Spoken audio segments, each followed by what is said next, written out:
Mapagpalang araw sa lahat. For today's video, magre-review po tayo ngayon ng e-bike. Ang tatak po nito ay Kuromaki. Nandito po ako ngayon sa may Santa Rosa Bayan, dito po sa may Tagapo.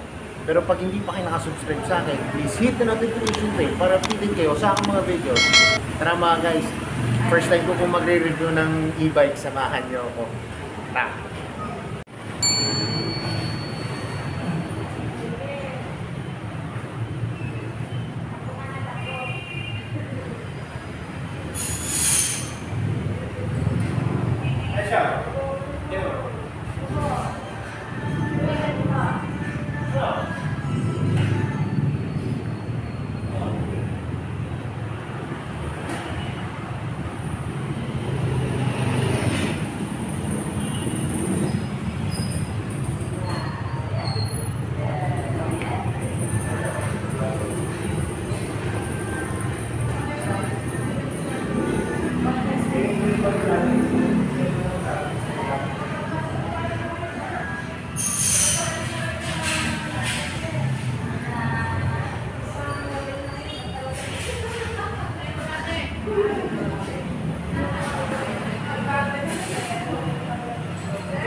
So mga guys, ito si Kuya Romel. Siya po yung sa atin, magde-demo nitong Kuromaki e-bike. Kaya anong to? Anong model po to? Model na K3014. E3014. Ayan, mali kuya. K3014R. Sige, simulan natin kuya sa ano. Ano ba kuya itong nito? Headlight ito, niya? headlight. Aba. Yan ang headlight. So, meron kasi itong keyless. Pwede itong paganahin ng walang susi. Aba. So, itong remote ang gagamitin natin. Gagamitin natin muna ito, remote sa gitna. Dalawang pindot. 1, 2. Ayun, buhay na po siya. Buhay na mga guys. Ano po to? LED? Okay, yan po yung tinatawag na power light. Okay, power light. Power light. Ito naman yung headlight. Ito ang switch. Headlight kasabay ng crown light. Okay. Okay. Tapos ito, ano po siya? Parang gauge panel po niya yan? Apo. Okay. Ayan, bubuksan natin para makita nyo rin mga guys yung itsura ng kanyang gauge panel. Tapos ito po yung sinasaksak ni Kuya Romel yung sa battery. Mahina yung battery.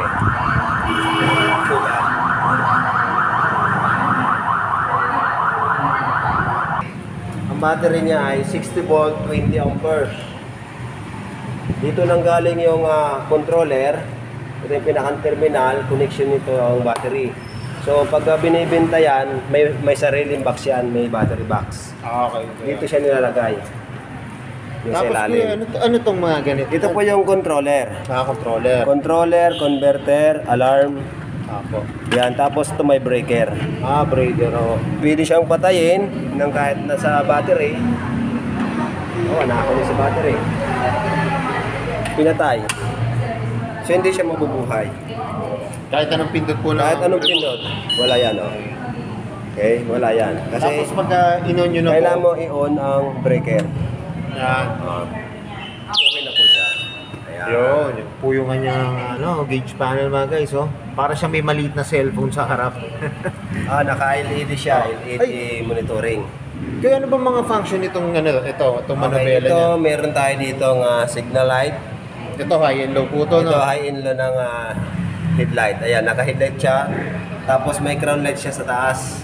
Yun. Sabay Ito po siya yung ng ilaw. tinatawag nilang Crown light. Ayan, yan po yung crown light. Kulay puti po siya na LED po to. LED yan lahat. LED rin po mga guys. Tapos yan, kasabay ng headlight. Yeah, Pag patay ng headlight, patay din siya.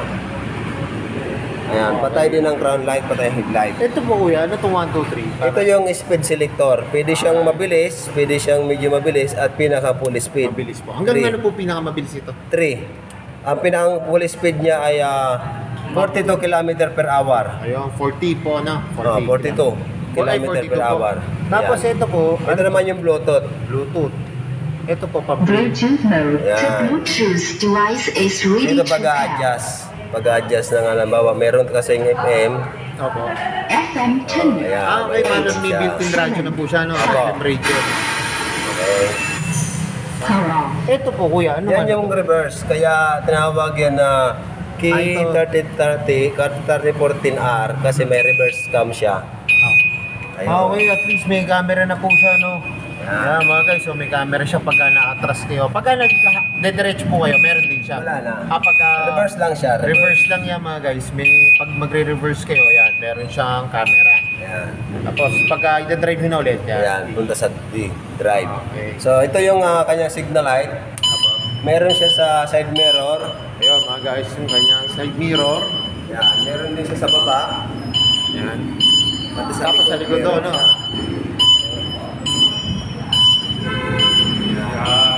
Okay, sa kabila, meron din siya.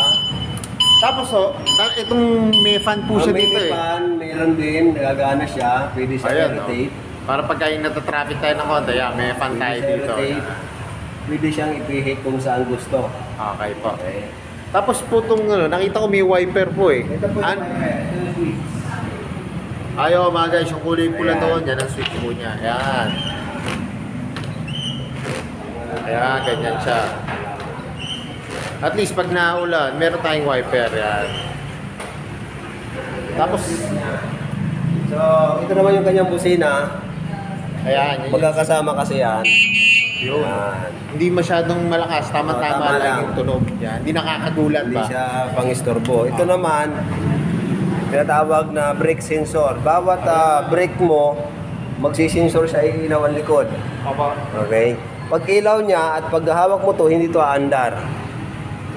Okay guys. Automatic siya, oh. Piga mo sa throttle, no? Kahit anong gawin mo sa foot throttle, wala yan. Tapos pwede siyang ilang. Pwede siya ilak. Okay. Halimbawa yan, nakalak. Yan, hindi na tatakbo. Okay? Kahit sa foot brake, kahit alin dyan, pag natapakan mo, hindi gagalaw. Okay. Unless na-release mo.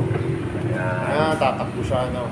Okay? Ang kaya, kahit na halimbawa ay nataranta ka, hawak-hawak mo, hindi tulad ng motor, kahit na nakapreno ka, pag nakasilinyador ka pa rin, na-under pa rin Oo, siya, parang diba? kakadjut pa siya. Kahit nakapreno, delikado pa ang tumumba. Oo. Ito, basta't natapakan to, titigil automatic ang kanyang monitoring. Ayan. O kaya po, nakahawak kayo sa ito. Oh, brake kahit dito. alin dyan. Okay. Lahat ng brake. Kahit ito, kahit ito, kahit ito. Basta halimbawa yan, panda rin ko. Oh. Hindi tapak dito Ito lang. Kasi nga, automatic hindi siya gagalaw. Ayun, yung mga guys, meron yung safety. Hindi siya gagalaw. Talaga. Kahit anong gawin.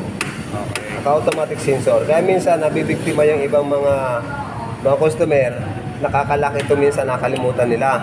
Kala nila ay nang umandar. Akala nila hindi na maandar. Tatawagin okay. kami ngayon. Ah. Sa pagtawag sa amin, pagtingin namin, ay, nakalak ka eh. I-release lang. Okay na Release siya. lang. Tapos, Tapos, mga guys. yung tatawag na lock, may nabibiktima rin sa lock. Ayan, ito, nakakilis. Babalik ko sa pagpatay sa kanya ay kilis din. Hindi siya pwede patayin ng susi. A-unlock natin siya. Ayan, patay na siya. Opo. Okay? So, ito kasi may nabibiktima ng lock. Pag nakalock yan, hindi mo mapaandar yan. Pwede siyang kilis, pwede rin sa Oo, susihan. hindi mo siya mapapaandar. Ganun po siya, no? Tunog siya ng tunog. Pero may time na hindi tumutunog kahit nakalock. Oo. Kaya, tingnan mo, pag hindi yan andar. Oo. Kahit anong pisil niyan, hindi yan andar. Unless na tumigil ang tunog niya. Pag tigil ang tunog niya, pwede mo siyang paandarin. Hindi siya titigil kasi nagagalaw siya eh. Opo. Ngayon, para mawala yan, ay unlock mo. Ayun, nasa switch pala po, no? Okay. Kahit na, bawa, patayan, nilock mo, may gumalaw. Automatic Talagang magagal tigil. po siya agad, no? Tapos hindi siya magagalaw. Titigil siya. Automatic ang motor titigil. Automatic lock. Okay. Hanggang sa magwala na ang unit. Sabi, may kukuha sa akin. Gano'ng katagal mo natunog yan pagka ganyan? Hanggat hindi Hindi napipindot. na-unlock yan, hindi mawawala. Saka gano'n po kalayo yung remote niya? Mga ilang Malayo. Siguro mga more than 5 meters. meters? Mare-remote na po siya? Oh. Okay. Try natin Yan mga guys, so malayo yung remote niya. At least Kahit mga 5 meters daw, pwede.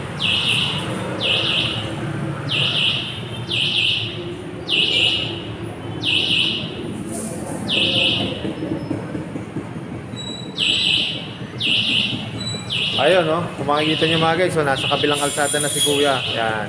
Pero, natuloy pa rin. Nare-remote pa rin niya. Na pag-sususiyan na nila, tayo manda. Kalobat na. Kala nila lubat. Ah. Kala nila may sira. Ah. So pagtawag sa amin, pinuntahan ko, nung iginalaw ko gano'n, sabi ko, wala naman diferensya ang controller. So nung nakalock siya, ginalaw ko gano'n. Nakalock siya ako, ayan o. Okay. So bubuhayin na ano na yung unlock para pwede na siya mapagana. Tapos Kuya, mapunta tayo dito sa likod niya. Itong likod niya may basket. Yan yung basket. Yan. Tapos meron din Napakaganda niya, may siyang basket. compartment. Bukod sa basket, may compartment siya. Ayan, mga guys, may compartment pa siya. May basket ka na sa likod, tapos may compartment ka pa dito. Ito ang compartment niya. So ito, bubuksan natin ang compartment. Ayan, sa gilid na susi. Yun. Ang laki ng compartment niya, Kuya, no? Malaki. Ito po, Yan ang may... pinakang rain cover niya. Meron pa kayong Previous free. yan. May freebies pa kayo mga guys na tarapal. Yan. Addition pang previous. Meron na kayo agad pwedeng pantarapal dito. Tapos may stand fan. Yan. Tapos magkaka-free pa kayo pag pinurchase yung e-bike ito. Kaya stand fan na Kim. May nakape, kasama yan. Ah. Tapos Kuya, di ba may ano to? May makina sa ilalim? Ito yung motor na tinatawag na kailangan i-maintenance ng customer. Ito. Yan. Guys, Yan. yun yung Ang makina. tawag dyan, motor differential. Ano pa, motor? Motor differential. Ibig sabihin, malakas siya sa kahon. Okay. Pero Hindi siya yung basta motor lang. okay lang mo ba ito kahit pagkaya pa ka? O wag yan? Walang problema magbasa yan. Wag lang yung controller. Okay. Kahit pa Okay lang ang motor. Wag lang yung controller. Okay po. Dahil yun ang may dala ng motor. Pag na nadala yung controller, damay ng motor. Okay po. Tapos ito, tubeless na po to, no? So, lahat po yan tubeless. Tubeless. Tapos ito po, handbrake. Ito yung handbrake. O mga guys, may Pag handbrake pa nakapat yan. yan.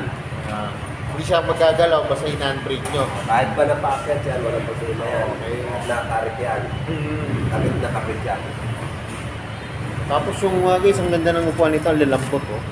Oo, talagang ano yan. Foam na foam yan. Oo, okay. Okay lang ba, Kuya? Susubukan ko? Tatakbo ko lang. Oh, sige. Ganun. Ayan, susi. Tara, subukan natin mga guys.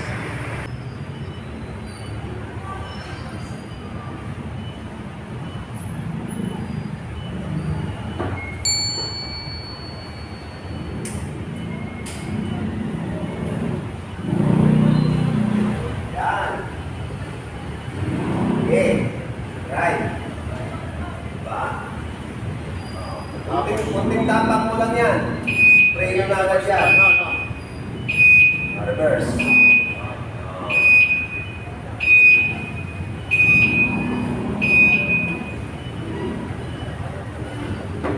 Basa ng pareno.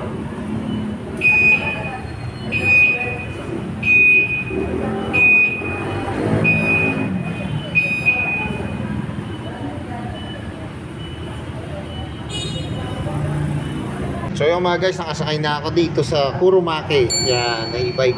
Kita nyo mga guys, oh, ang laki ng kanyang footboard talaga, spacious. Tapos ang kaganda mo dito mga guys, ang dami nitong ano, yung sa brake niya. Dito meron siyang yan, tapakan. Parang brake pedal po.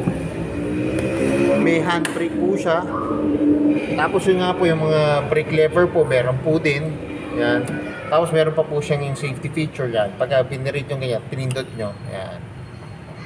Mano siya, hindi po siya gagalaw yan mga guys. Basta ang kagandaan dito sa e-bike na po na to, once na naka-brake nyo, kahit anong piga po ng throttle, yan, kahit anong piga, naka-on po yan ha mga guys ha, pero tignan nyo, naka-brake lang siya rito, kahit anong piga mo ng throttle, yan, hindi po siya tatakbo, pero once na nirelease nyo na po yan, yan, at saka kayo ng throttle, yan, o, tatakbo po siya, yan, o, yan. Saka mga guys, ano to natakbo siya ng, basta every time po natitigil kayo, lalo na po pagka nasa kalsada kayo, may mga bata po, kailangan dapat talaga i-brake niyo po. Kasi para safety rin po. Tapos ito po, natakbo po siya, pinakamabilis niya po ay 40. Yan, 40 kilometers po. Ilan po ang charging time nito, Sir Romel? 8 hours.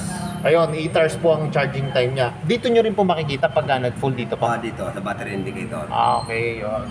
Tapos siya, may mga packet siya rito. Yan, pwede nyo paglagyan ng, ng coins o kaya wallet o phone. Yan, pwede habang nagtitrip kayo. Pero syempre, para safety rin po, yung mga hindi masyadong importante kasi open po yung gilid niya. Yan, open po siya. Tapos meron ditong hook. Yan. Sapitan po. Yan, may pinamili kayo o ano man po. Pero talagang malaki po yung footboard niya Talagang pwede kayong kahit ilagay niyo po dito yung pinamili nyo. Tapos yun nga po, meron pa po siyang upuan sa likod, tapos may storage pa po siya na kasyang-kasya yung mga pinamili nyo. Kuya, ilang bang kilos ang pwedeng ilagay dito? Kunyari, bumili akong bigas. 350. 350 kayang bitbitin niya. Ayun mga guys, so ay 350 kilos. So kaya nyong ikarga dito sa storage niya. Tapos yung naka-back ride, meron din siyang kapitan dito. Para syempre, di ba yung gusto nakapito dito yan, para hindi nangangalay. Sir, ang kagandahan itong unit na to, kabila ang meron kang converter. Ayan, yung palang kagandahan ng unit na to, may converter sila. Ayan. Tapos ito po yung sinabi nyo kanina, pag may breaker pa. Ayan.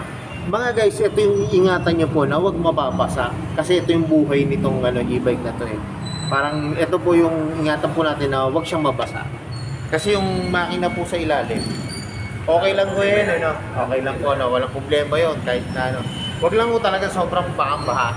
Pero okay lang po siya mabasa, mga guys. Yan po yun.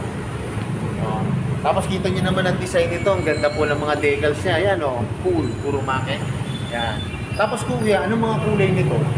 Iba-iba, may white, may black, may Blue. purple, May purple. may blue, Okay. may green. Ayun. Ilan kuya? Bali, 4 na kulay po, Halos 5. Tapos kuya ito, gawa saan itong material nito? Ito ay, natawag nito ay fiber. Ayun, fiber po yung kanyang Fiber yan. cover po. Ayan. Fiber plastic yan. Lalo na po ngayon kasi di ba nga pagka nalabas tayo ngayon, sobrang init. Yan. Hindi siya tinatagos na init. Yun, di siya tinatagusan ng init. O kaya pwede nyo rin gawin, yung nilalagyan po ng insulator, Insulator. Ayan, lagyan nyo po ng insulator para iwas init din po. Tapos kuya ito, may wiring dito para sa nudo. Ayun Ayun sa crown light. Ayun, sa crown light yan po, kaya may Pwede siya wire dyan. magpalagay ng additional switch kung gusto niyang hindi paganahin sa gabi yan. Opo. Maglalagay siya ng additional switch dito. Para may switch po, yan. Kaya mga guys, pwede nyo lagyan ng switch. Kaya pala nakalabas na yung mga wiring para yung kung meron kayong electrician o kaya mekaniko, pwede yan lagyan ng switch yan.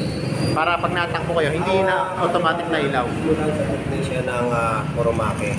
Kasi hindi pwedeng galawin ang mga wire. Dahil ang mga voltahe niyan may kanya-kanyang voltahe din niya. Baka mapunta sa maling voltahe sila. Ayun. Kasi ma-avoid yung warranty. Dapat kuya pag sa inyo pa rin papagawa ng switch. Ayun. Dapat pala mga guys, pag lalagyan nyo ng switch siya, dito na rin po sa Kuromake kasi sila yung nakakaalam ng mga ng mga voltahe ng wire. May nagpagawa sa kakilala niya, kamag-anak, nasunog. Anong nasunog? Avoid na yung warranty niya. So sinabi ko na sa kanila na hindi pwede galawin. So okay lang daw.